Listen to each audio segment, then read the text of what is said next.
When I taught middle and high school, one of the most challenging procedures for me was dismissal, because for years and years, at the end of every period, right before the bell was about to ring, my kids would be huddling by the door, and I'd be saying things like, "No, no, no, no, come away from the door, come and sit down, sit down." What? Because I have announcements, and I want to remind you about that. Sit down, sit, right? And it was this kind of herding cats thing to get everybody seated so I could remind them of the homework and make announcements.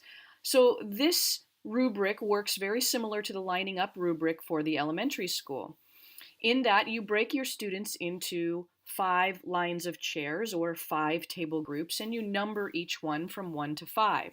You ask the kids in the 5 group to sit as you always hope to see them at the end of every period. For me, that would be knees under desk, bottom in chair, backpack off, hands above the table, and eyes on me with their mouths closed so I can make announcements and remind them about the homework. Then a 4 might be they have all of those things, but their backpack is on. A 3, their knees are turned out. A 2, they're sitting on top of their chair. They're looking away from me.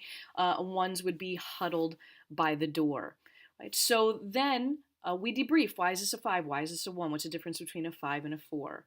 And then we're going to practice. So I might say to my students, everybody stand up, turn to the person standing next to you, and tell them what you did this weekend. When you hear my chime, your job is to get into perfect dismissal formation, a 5 for dismissal, as quick as you can. All right, ready and go. They stand up and they talk.